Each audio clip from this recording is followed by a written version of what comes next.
So, welcome back. This is Night Flight, and today, as you can see, Tony Sayer is back, and we will talk about entity attachments, how to identify them, and before we go into our subject, Tony, tell us a little bit about Mexico. You had some interesting times there, yeah? Yeah, I'm ducking and diving bullets at the moment. No, it's not that bad. It's calmed down. But last Sunday, I woke up and in one of the group chats on WhatsApp, they were saying that there's trouble and stuff, and you hear that stuff all the time here in Mexico. Stuff with the cartels, and it's kind of water off a duck's back after a while. But then I was hearing like all these helicopters overhead and police sirens everywhere, and I was like, well, that's weird.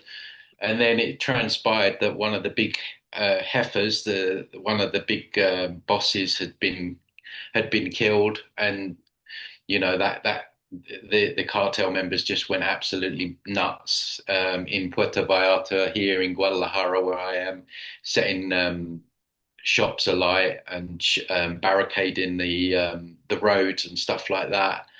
And yeah, so for a day, it was really, it was quite concerning because there was a lot of misinformation and disinformation coming out. There was a lot of photographs that were AI that later transpired were fake, like planes being set on fire, and there were stories of they're pulling tourists and Westerners out of hotels and using them as hostages, and like once when this is all going on, when you're in the thick of it, you're like, wow. But it transpired that a lot of that was misinformation, which ironically the mainstream started reporting as truth, right? So, you had to kind of sift through the lies to reach the truth. But yeah, I could hear, like I said to you off camera, on that Sunday night there was gunfire at the end of the road, so there was definitely things going on. But yeah, like I said to you as well, the cartels are very much American funded, and 75% of their weapons uh, are made in America, and it's all these proxy wars and one side playing off the other. But there's always an agenda, and I think maybe down the road they'll look to say, well, Mexico needs saving from the cartels. Who can save Mexico? Oh, look. Donald Trump can save Mexico, just like he saved Venezuela and now Iran. It just so happens to be oil-rich countries without central banks. So I could see that coming down the line. Maybe there'll be more chaos, and then because we know they want to destabilize the world and they want one world, and they can't have like individual nations. So Latin America will become part of North America, Central America, and kind of like District One of the Hunger Games. I think that's what they're ailing for. So yeah, it was pretty hairy for a day or two, but it's fine now. Everything's calm. I mean, we opened up pretty much the day after, so yeah, it was strange, but everything's strange in this world, isn't it? It's just it's just Yeah. I'm at the point now where I'm not shocked by anything. It's like you wake up and there's a new war. There's just like there's a new virus. It's just one thing after another, Hmm. really. So yeah, Yeah, that was. although I have to say I'm not really sad if the Mullah regime falls. Yeah, I don't really know too much about it. I mean, Yeah, I listen to Iranians themselves, and when people start dancing in the streets, yeah, not only in Iran but also all over the world in the diaspora, when the message came that Khamenei is dead. I mean, I have seen so many Iranians. They look at it completely differently as we do. To them, it is the equivalent of the liberation of Nazi Germany. I've seen a lot of those videos of so-called happy Venezuelans, happy Iranians, happy insert country that's going to be bombed. and a lot of them have been proven fake, or there's been crisis actors, actresses, groups of them. Um, where they But where they're trying to shoehorn public opinion to approve of it all. And I mean, there's always a boogeyman, isn't there? If it's not Osama bin Laden, it's Saddam Hussein, it's Maduro. It's there's always someone, isn't there, that we have to go and bomb and liberate, and then they just so happen to be oil rich without a central bank. And I'm not saying these countries are perfect, but I think a lot of this is propaganda, and we can't discount like AI now. Like I said to you with those videos and those pictures the other day, you look at them, you can't tell the difference anymore. Um, and I think a lot that gets put out there, even though because I've got Venezuelan friends here in Mexico, and we were having this discussion. And they were like, "No, we don't want to. We don't. I don't want Caracas being bombed. I've got my little niece and nephew there. It's like the idea that someone would be happy that their city or town is being bombed. I don't know. It's a bit of a stretch to me. I think there's a lot of propaganda that goes on that surrounds these things to sway public opinion. But yeah, but I don't know too much about what's going on in Iran. I can't keep up with all the wars. It's just like it's one after another. I've got my hands full with, the topic that we're going to get into in a minute. yeah, okay. So, and we will do that now. So, yeah, let's say, first of all, is it possible to identify entity attachment uh, on yourself? Well, the first thing to say is everyone has entity Mhm. attachments. Some have more than others, some have stronger attachments than other. And that can be for many different reasons. Can be how you live your life. For example, if you're going out getting drunk all the time, obviously you're going to open yourself up. You open portals. That's why they call it spirits. Alcohol, alcohol is a demon gin and tonic. Gin is a demon. Drugs, psychedelics, weed. This is not very popular. When I mention weed and psychedelics, I get a lot of hate. But anytime you alter your consciousness, it allows them kind of easy access, right? And of course, the harder you alter your consciousness, the stronger the attachment. So this is why, down the years when I've worked with people that have taken drugs like meths and flakka and severe drug problems, they quite often have like a stronger entity attachment. What I would refer to as like a level two attachment. Um, so what would be a sign of a level two attachment would be suicidal thoughts, where they're telling you to drive your car into a wall or something like that, and constant negative thoughts, feeling drained all the time, and yeah, really, a lot of suicidal thoughts would indicate a very strong attachment. Um, and then you have like your general bottom feeders that will obviously play on our unhealed wounds and triggers and What what do you call them? Bum feeders? um, no, just I call them just your general feeders, basically. Ah, okay. Yeah, like so what these entities do is that they get in on a wound and they amplify it. So if you've got a trauma that you're not dealt with, like a abandonment wound, there'll be the voices in the head. Oh, he's going to leave you. He's going to cheat. All like that. Just anything that they can use as leverage. And again, any physical issues, they can get in on those and amplify those as well. Um, so to go back to your question is, what was your question? Can we If identify what if it is entities? possible that we can identify entity attachment when we have it ourselves. Ah, right, yeah, yeah. So everyone will do. If you're watching this, you're going to have entity attachments, right? It's just, are they affecting you to a point where it's making life hell and you're feeling drained all the time? And a lot of our thoughts are not our own. A lot of our negative thoughts are not our own. It's interesting because when you actually observe your thoughts, well, I don't have them too much anymore because I don't have all these attachments. I mean, I'm not saying I'm pristine clear from them, but when you remove them, your voice, those voices go quieter. You're left with more of your own thoughts rather than all this inorganic mind chatter. Um, and so yeah, so everyone will have them, and it just depends on how much they influence your life and your thoughts and encourage bad habits you may have. Like there'll be the voice in the head, go on, just smoke, give up cigarettes tomorrow, or just have another glass of wine, or just you know anything to waste your time, take you off your path, anything that might be beneficial for you, there'll be the voices telling you not to do it. Oh, maybe you think, oh, I'll go for a walk in nature and ground myself. Oh, it's going to rain, do it another day. And you think it's you, but it's not, right? It's just so they really do influence our thoughts a lot. And like I say, especially if you've got a lot of trauma, they will really play on those and amplify them, as I say. So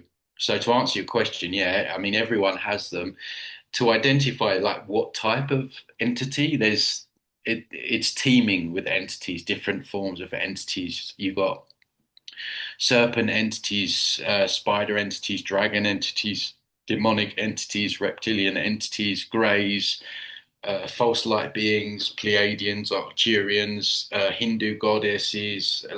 These are all just different entity races, and there are different entities within entity races. So, if in terms of serpent entities, you've got the winged serpent, you've got the two-headed snakes, you've got so it's really in the astral. It's really teeming with these entities. This is why I don't encourage people to channel, because when you're channeling, you're connecting in the astral, which is what I call their playground. That's their backyard. So, um, and then obviously when you start connecting with these beings, they're going to give you, a certain amount of truth because they have to. And then there's always the rug pull, the dump in the punch bowl where, you'll follow a piece of information and it will lead to a complete disaster or, something like that. So, and thousands of accounts at this point of people that thought that they were speaking to Auntie Jan or Archangel Michael or one of these entities or deities, even higher self. People say, "Oh, connect with the higher self." Well, that you're trying to get information outside of yourself, which is then you're playing Russian roulette. So I say, go internal, go inner self. Everything about this matrix is to get you to look for a savior outside of yourself. To if it's not guides, it's God. It's not God, it's Trump. It's higher self. But what they don't want is for you to go internal, inside, and get the answers internally. And when you go internal, you're not subject to all this misinformation and disinformation coming from all the astral and the astral beings. So yeah, I mean, basically, we're cows on a farm here. That's the way I see this reality. I think there's that's pretty much the main reason for our existence here is to produce loosh for these entities. They feed on our emotions, good and bad, but they particularly like the negative, the fear, the sadness, the drama, all of that. It's like caviar to them. Um, so when you come from it at that place, it makes sense that we have all these entities and these attachments because oh yeah, it's a farm. They need our energy to survive, just like we need to eat to survive. They're also eating. Um, but of course they can impact people very badly. If you ever had Jerry Marzinski on your show. Yeah. Oh, okay, yeah, yeah. So you'll know then he's worked in a schizophrenic ward for 30 years, and he explains how these entities they all act the same way through people. And I would say a lot of people that get diagnosed with severe mental illnesses, specifically schizophrenia, it's not a mental illness. These are they're basically hosted people by these entities and murderers and rapists and things like that. I would say are basically also just entities in a human vessel. And when you look at some of these testimonials from people that have survived rapes and murders, they often will say the eyes turned black, or the person said, "Don't look at my eyes." And I've seen that myself on a couple of occasions. At least not because it's part of what I do is to work with people that have this stuff, but also you know about love bite relationships and Eve Lorgan and all that, right? Yeah, yeah. So I had my own love bite just before I got into all of this information. Very timely, right? Because they can see your timeline and your trajectory. It was just at the time when I was just starting to learn about all of this stuff. Just before that, and when I zoom out on the timeline, I can say I see why they did that. I see why they put that person in my life then. But there was a person that I was in a relationship with, and the eyes turned at the worst point. The eyes turned, and I didn't understand it at the time. I thought, well, that's a bit weird, but now I know, what I was dealing with.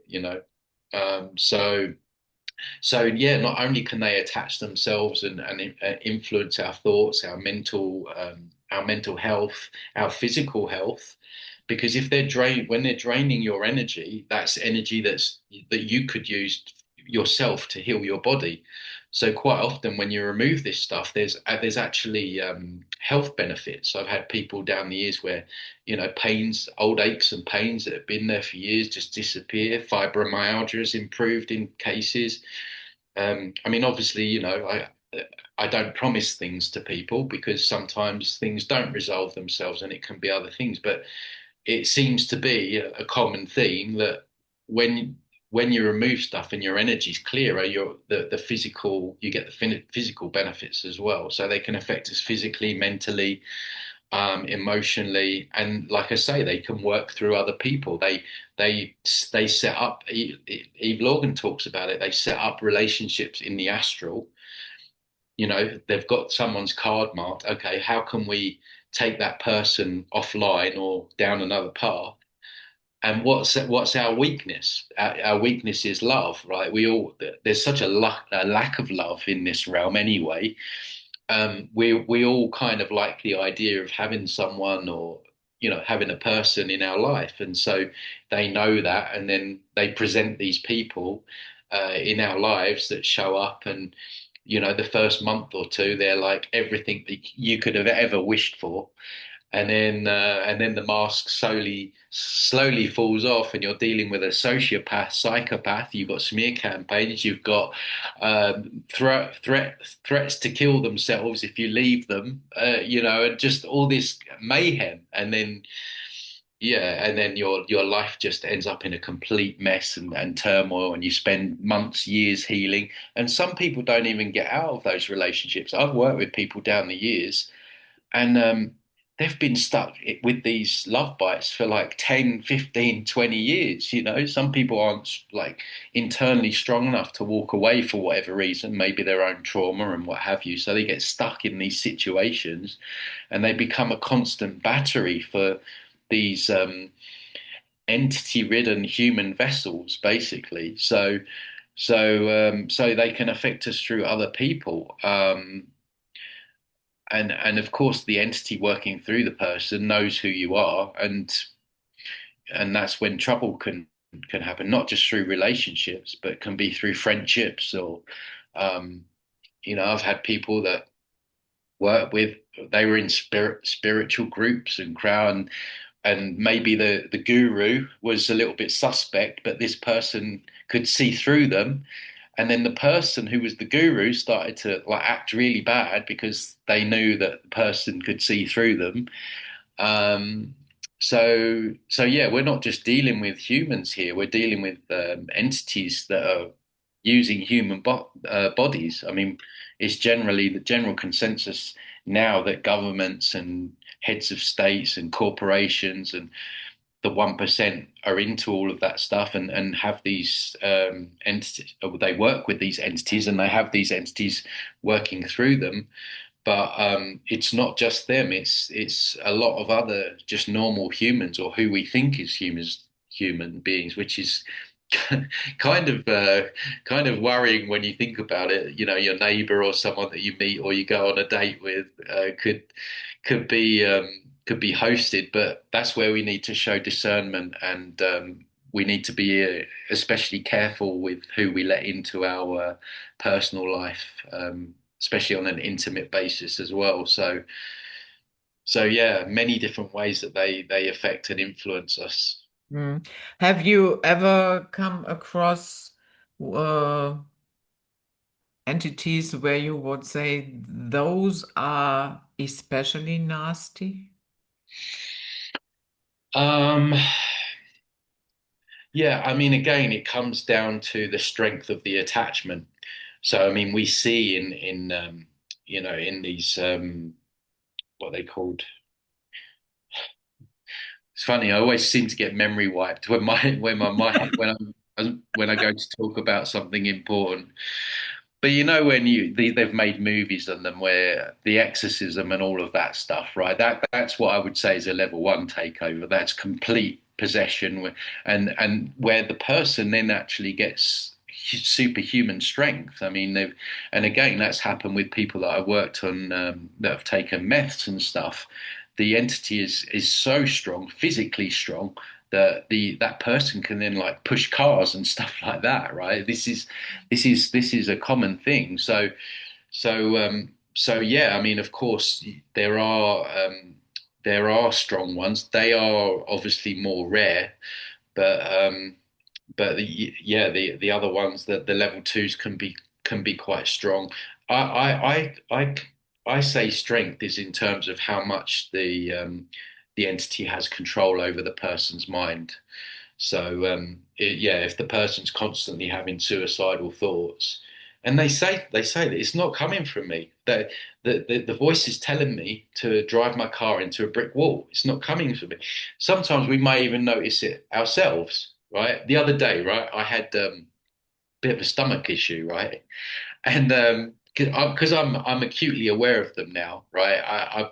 I can feel them like so I was just sitting there thinking about my stomach and remedies. I've got this some like they called lion's mane mushroom. You've probably heard of it.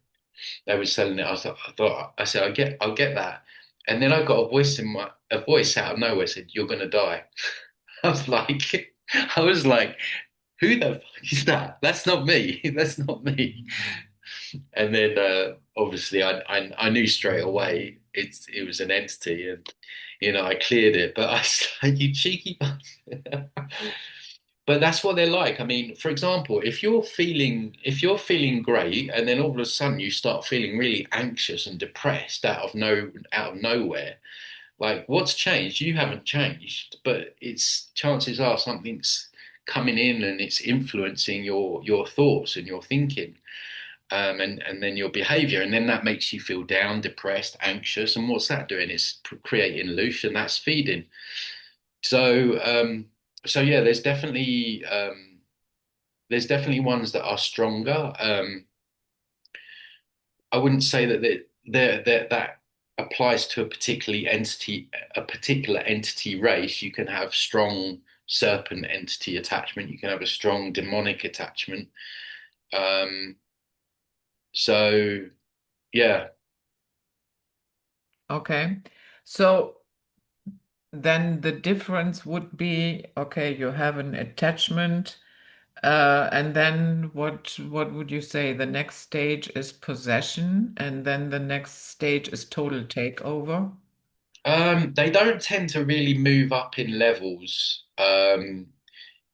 It seems to be that yeah, their strength is their strength, and it seems to be more adjacent as to what the person has done or what has happened to them for the strong attachment to come in.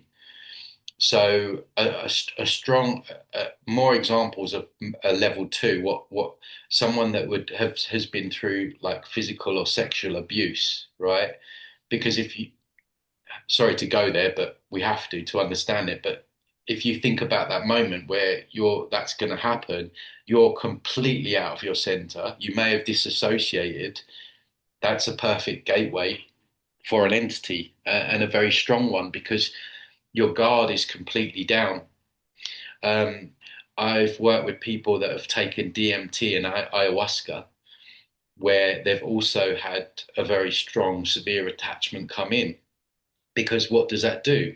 It smashes open your consciousness.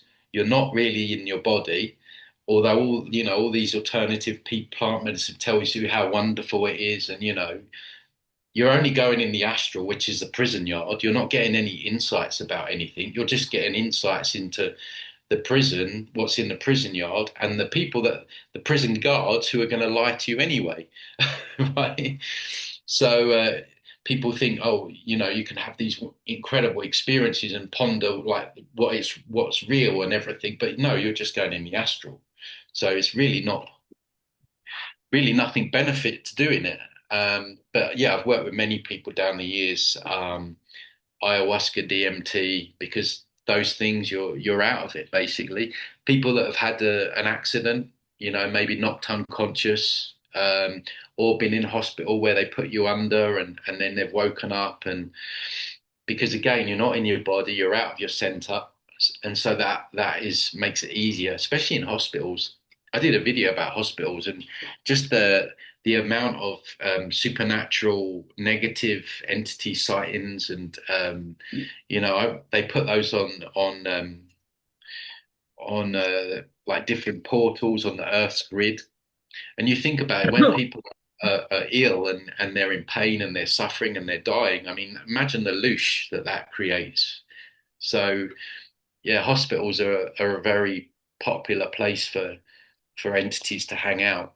Um, so it really just depends on what the person does. I mean, even meditation, Judith. I made a video recently. I had and it seems to these things happen. I seem to get people that come in a very short space of time where it's almost like you need to talk about this, but of course no one wants to hear it, right? People have been told, oh, meditation, man, you know. But two people recently, in the space of a month, um, I had a younger guy who I worked with him a few years ago, and he was he had that youthful energy, right? He wanted to explore. He wanted to explore his own consciousness. He was full of life, and and I worked on him. And I said to him at the time, I said, "Look, just be careful." I said, "I'm not trying to clip your wings because you've got to do you, right? But I can see a trajectory where you're gonna, because he was going off and doing this and taking that and doing doing all this stuff, right? And I remember thinking this guy's going to end up it's going to be a car crash for him if he doesn't slow down with all of this stuff. And I get it because he was curious. When I first worked on him, he was like 21. He was curious about life. He was just finding out about stuff. And but I said to him, look, just be careful. You're doing a lot of things there that are opening you up. And he was big on meditation and Buddhism and all of this stuff. And but then he was taking psychedelics and all. Anyway, didn't see him for 2 or 3 years, and he came back last month. He's been in a psychiatric schizophrenic ward, right? Voices, voices telling him to kill himself, voices telling him to kill a woman he had a interest in. Getting all these thoughts. I could see that in the eyes, because the eyes were like kind of rolling back in his head, which is a sign of a strong possession.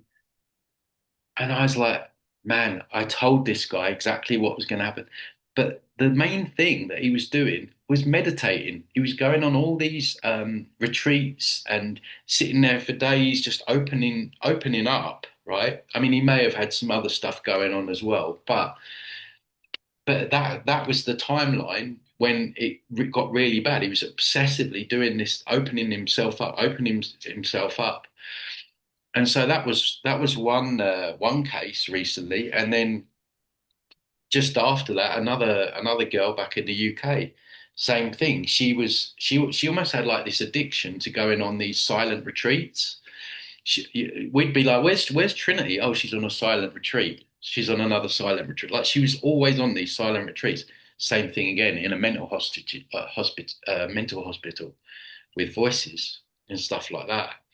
And people don't want to hear this, right? Because I mean, again, it's part of the new age stuff, right? But we've been told that it's wonderful and all of this stuff. And again, going internal, connecting with your inner self, yeah, I would say, yeah, that's fine. But what's going on is people are going and opening themselves up, out, trying to connect with God, trying to connect with the universe, trying to connect with angels, and they're literally like an open portal for entities to just walk into. Um, so, but also, yeah, just even like so much of the stuff that we watch, like horror movies and things like that. When you're watching in fact, a lot of entities in these horror movies, a lot of these characters in these horror movies are entities. So, like, you've got the thing out of Saw. I've seen that before. Do you know the movie Saw? No. Uh, don't look at it. But there's a very nasty looking entity, and the Scream mask. I've seen that entity as well. So a lot of the movie um, monsters are actually entities. So it's coming, kind of through the astral into physical reality through movies and horror films and stuff like that. And several times when I've watched a horror movie, I don't really watch them these days, but if I'm with someone or friends or something like that, I will, just because you don't want to be a total bore and not do anything, right? But sometimes I felt the energy, like when I'm watching it and the darkness come over, and I'm like, yeah. So much of what we do and so much of what's promoted is makes it easy for them to infiltrate our energy field. Um, at least not like I say, alcohol. I mean, I'm in Mexico. They love alcohol. I'm from the UK. They love alcohol. Alcohol's everywhere. Um, and you have to ask your question. You have to ask the question: is it because that they know that it's going to open us up? And I mean, it's a form of escapism as well. But um, and yes, even one glass, yes, even one joint, yes, can potentially open you up to these things. People Hmm. love their So well, everything. now, yeah, so now we have many people who have done meditation, some even for decades. So, and they are fine. So, do you have any idea what determines if you end up on the psych ward or you are going to be fine? I don't know. I would just say that it's really Russian roulette. I mean, and we say they're fine, but do we really know they're fine? I mean, yeah, of course they're not all in a mental schizophrenic ward, that's for sure. But we don't know the quality of the thoughts that they're having. We don't know if what's going on with them in terms of, do they feel drained or not? Um, so we don't really know if they are doing fine, but yeah, I mean, do different meditations. I'm not really I'm never really been. Well, when I first started, I couldn't even do it. I used to fall asleep, so I wasn't a very good meditator anyway. And then I did do a retreat once in Thailand, and it was horrible. Just for 4 days not speaking. I hated every minute of it. But that was a personal preference. But I'm sure there are certain even just chanting and things like this, stuff that we've been told that that's so great. I've had people that have done stuff like that before. Um, but it could also be a combination of things because a lot of the time these people are doing all kinds of different stuff. So, um, but I couldn't tell you what specific meditation is worse. I would say probably the worst ones are when you're just opening up to everything and just yeah, if you're just going internal and because a lot of people do just go internal and inside, I think those people are probably safe. But it's when people are opening themselves up and trying to connect with trying to channel and all this stuff, that's when the problem starts to occur. Um, so let's say you have a an acquaintance that has problems like that, entity attachment that becomes problematic. But that particular person is not really open to the idea that such a thing even exists. How would you go about it, or would you just shut up? Um, for me, what if an acquaintance said, well, most acquaintances, I would be able to have that conversation because they know me. They know that, I'm open-minded and all this stuff. But I mean, I guess if I was to, like tonight, I'm going to go and play football. If one of the dudes that I play football with said that he's feeling drained and he's getting negative voices, I I would probably think about whether or not he would be open to the information. But if he was, then I wouldn't waste my time in mentioning it in my own personal enjoyment time. But if I could tell that he would be willing to take it on board, then yeah, I would say, but I wouldn't probably just come straight out with it to anyone. Um, so yeah, because some people are just gonna dismiss it straight away, and I don't have the time and energy to try and explain the nature of reality to those people on my joy time. I do enough of that for work and every day of the week. So Yeah, I mean, we have a lot of people who um, think that if I don't believe in it, then it cannot affect me.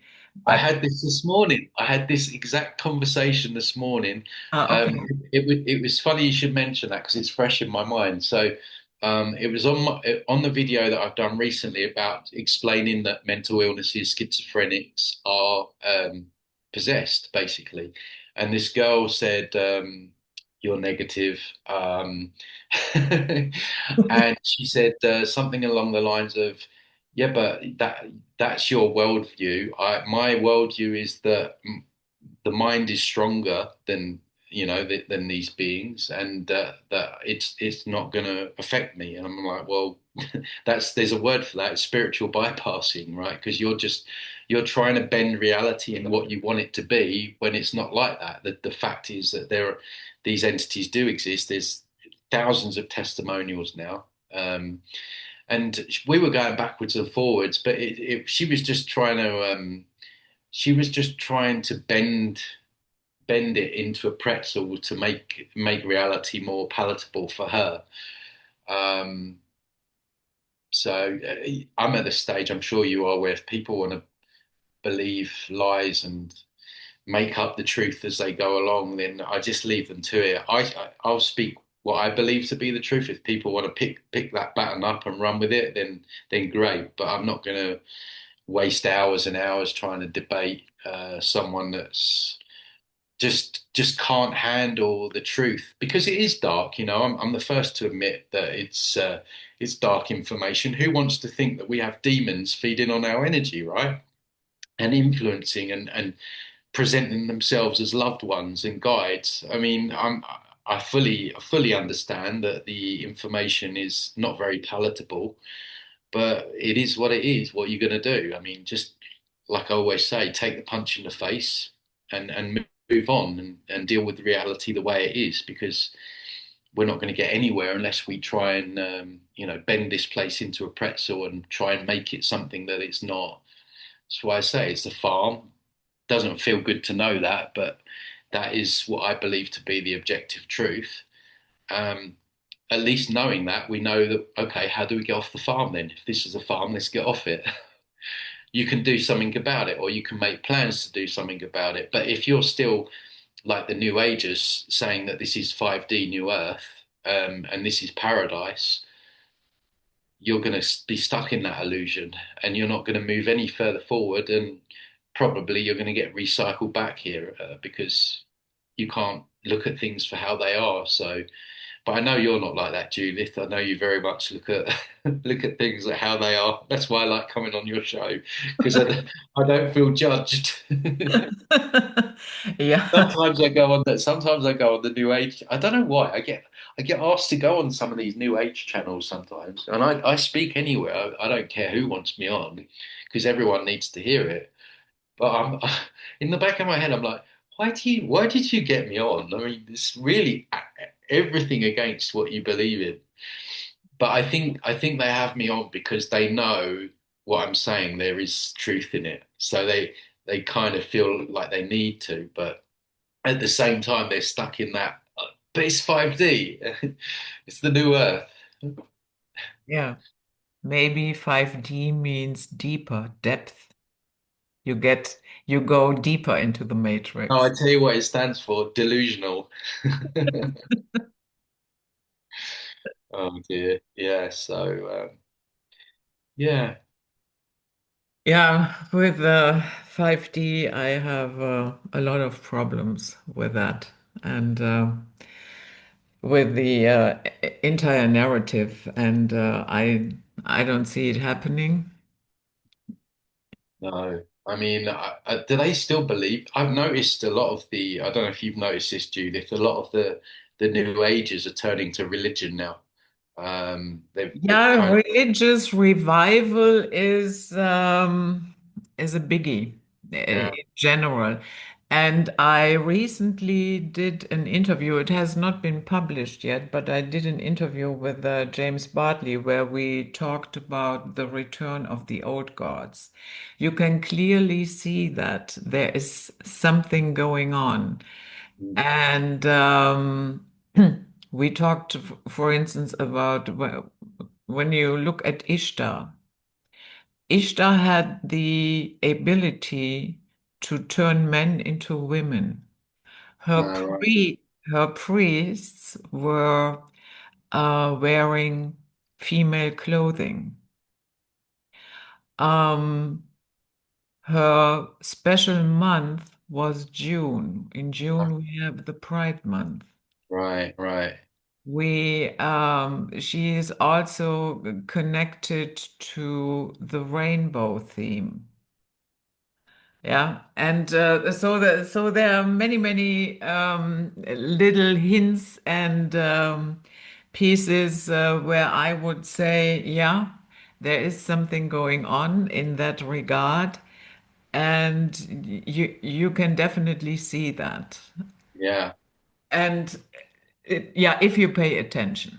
Otherwise, you would. I know here in France, for instance, the selling of Bibles has jumped up by 300%, something like that. Don't you think it's though because the world's getting crazier, people are more and more desperate for a savior. I think that's what it is. Um, and This is the main thing that people have to. We've spoken about it. I don't know how many times. I think about the set. We did a whole podcast on savior programs, didn't we? I think. Yeah, we did. Yeah, a few years back. People are just they're just desperate for something, someone else to come and sort everything out, sort their I lives out. think that is part of it, but another part is definitely that people feel that their entire culture gets bulldozed by illegal migration. Oh, right. And the entitlement of those people, yeah, they hate dogs, they hate bacon, they hate music, they hate women, they hate this, that, and the other, and then complain about Islamophobia, yeah. And so that only works for a while, and then people are getting fed up, and I think what we are looking here at is this. Um, we had at one point a different culture. We let it slide, and then, but we do not want to be taken over by this other system that we do not want. And yeah, I think that has a lot to do with it. Mm. yeah, almost maybe like a rebellion, but yeah, that's part of the Gulag plan, I think, isn't it? I don't know if I've said the term right, but yeah, maybe that's part of it. But even so, I think for, if we want to get out of here, we can't have saviors because we know that they're going to present themselves, at the light tunnel or whatever, so may as well give them up now and become sovereign now. Then you've done the work. But people just cling on, and I get it. It's difficult here, but these are just roads to nowhere. Like when has anyone ever been saved by any of these? I was my dad. He thinks a little bit like me in terms of like religion and God, but he's not really aware or awake to anything. But in Mexico, they've got these huge, incredible graveyards. Like the stones are huge. Sometimes they're even like little houses, right? And I've got like I just find I like walking through them. I don't I because I'm interested in in the dark stuff I've seen and those in Argentina as well. They have an entire, it looks like a little city. yeah, there was like huge, like almost mini houses for some Mhm, people. mhm. And they're just incredible places to walk around here. Just, I mean, Mexico is very much in tune with death, and they kind of see it as a celebration almost. But on a lot of the gravestones, there were crucifixes, just crucifix, crucifix, crucifix, and I just thought like how many of these people prayed for help before they ended up here, right? But they're still here. It's like it's just it's a comfort blanket for people, isn't it? I get it, but the chances are those people when they departed would have been met by an entity that called himself Jesus or whatever, and then that's it. They're back around again for another round here. So that's why we have to give up these saviors because, well, they're tricksters. Yeah, I think not everybody is at that point and ready to live without a safety net. No, absolutely not. Yeah, that takes, But it's not a safety net, though, is it? yeah, but you know what I mean, Yeah, a mental yeah, safety net that, yeah, at the end of the day, it is non-existent, but it takes a lot and a lot of time and even guts to go there mentally. mm, Yeah. When no matter how you grow up, if you grow up in a very religious family or in a totally non-religious family, it doesn't really matter. When you grow up in the West, automatically you have all these, yeah, things accompanying you. You know yeah, what I mean?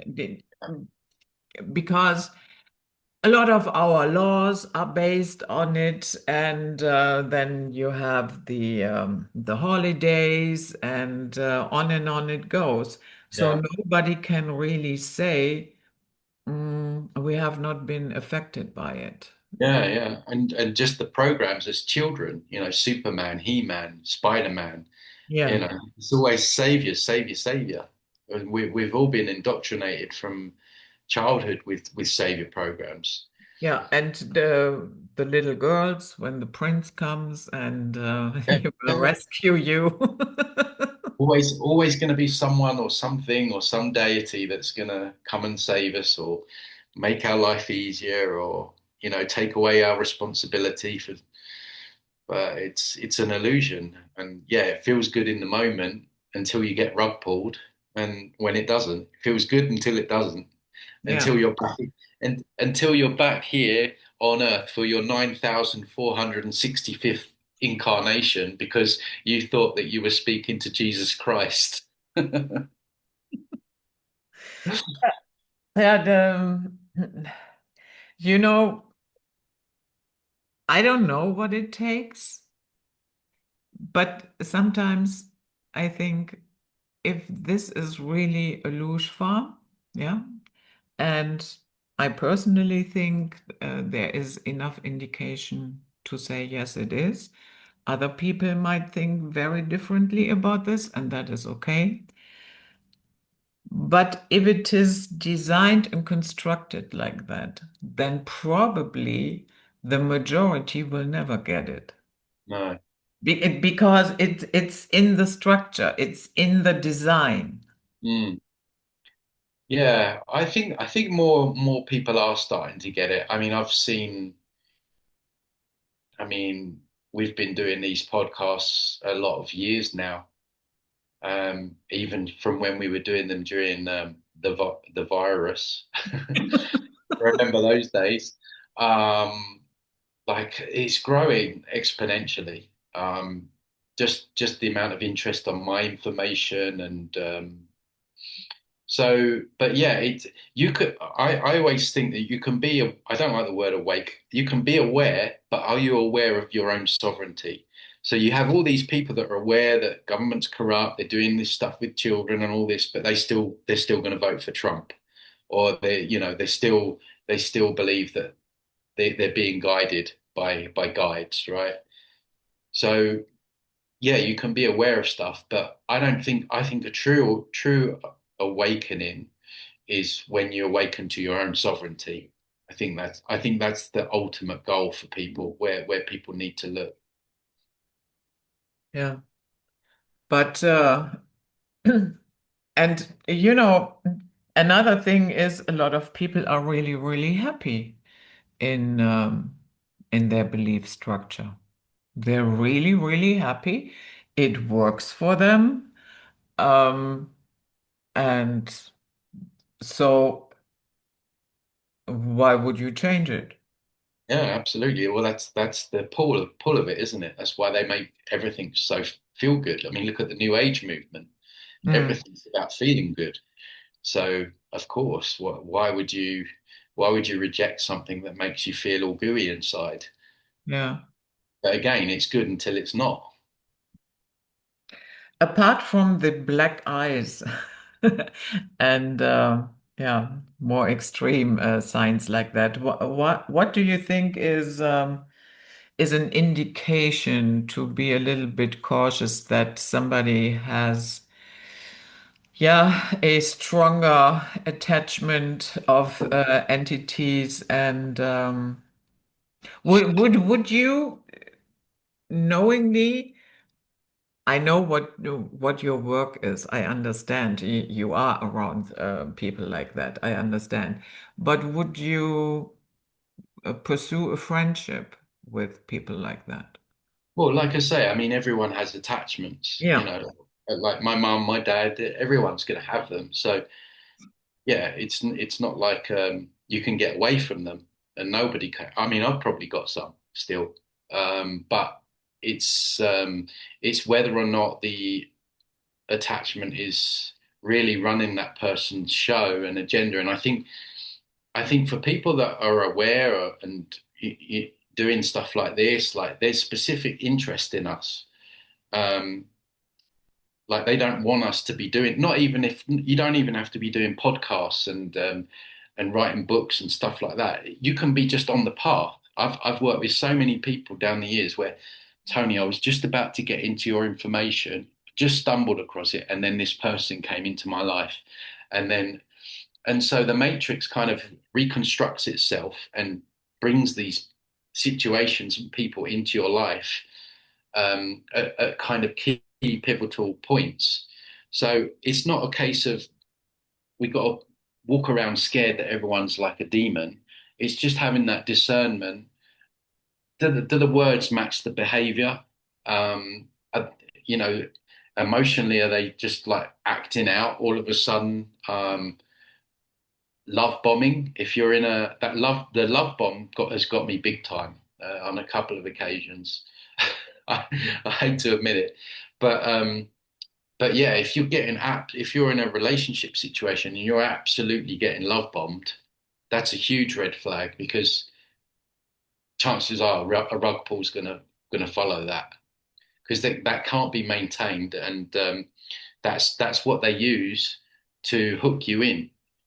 Um, Yeah, and that is also what you get with the narcissists. Yeah, the love bombing, and then after a while, the love bombing stops. You get harshly criticized, basically for anything, no matter what you do, and then you get discarded. well, a true narcissist, because that word gets bandied around a lot of days, Mhm. is what I would say an entity in a human body, Yeah, a yeah, true, I would agree. Yeah. yeah. And but and it is no wonder that society at large is getting more and more narcissistic. There's more demons on the planet. Yeah, yeah, exactly. It is. But it's hard to admit because we have been educated that demons do not exist and that that is only in the movies. And to make that step, What's you that saying? What's the biggest trick the devil ever played was convincing people that he didn't exist. yeah, yeah, yeah. And yeah, so making that step and, openly saying, that looks like demon possession, and you feel comfortable with saying that without you thinking about, oh, these people will probably think that I'm still stuck in the Middle Ages. Yeah, Well, yeah, exactly. yeah, yeah. That is sometimes not so easy, but I think we will see that more and more and more. Um, right now, for instance, we talked about it before, what happened in Tanzania and Uganda, and I think a lot of those so-called leaders are so possessed by evil, call them spirits, demons, whatever, I don't care. Yeah, Um, and it becomes yeah, obvious through what they do. yeah, Yeah. absolutely. And so I also see that more and more people are losing that fear of calling it what it is. And now your head is gone. Oh, sorry.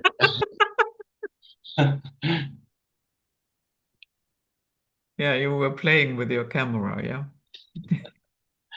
Yeah, absolutely. Yeah. So, but and last question. What to look out for in terms of behavior before we say, I think that that person has some problems with entity attachment.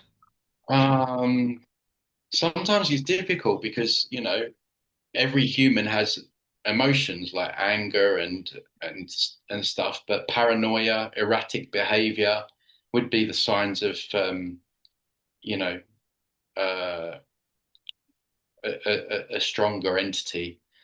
But it's difficult to always tell. Um, that's why they take human bodies and don't present themselves to us as they are, so they can blend in. So you Yeah. just got to really just have discernment as always, really.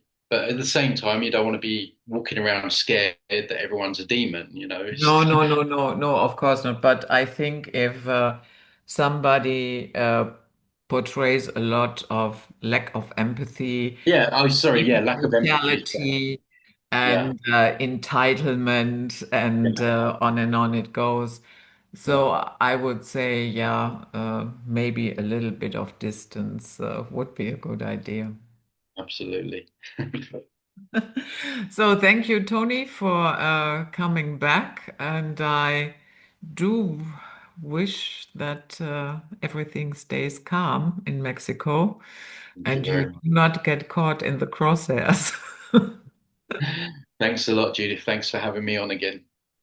Okay, so that was it, guys. Night flight for today, and we see you on the next one.